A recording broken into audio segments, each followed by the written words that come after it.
Hi guys. And welcome to Cezar ID. In this video I will show you how to activate Windows 10, and you will have an unlimited experience with your Windows Edition. So let's get started.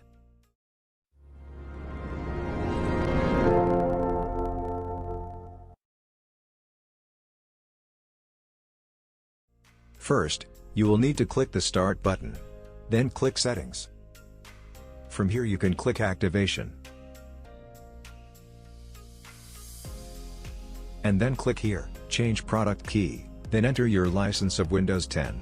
You can get these keys from the Microsoft official site. I will put a link in the description from where you can get one. I hope this video was helpful for some people. If so, then drop a like down below. And subscribe to this channel.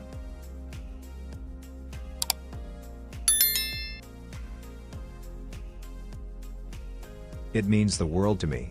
Until the next video, ciao.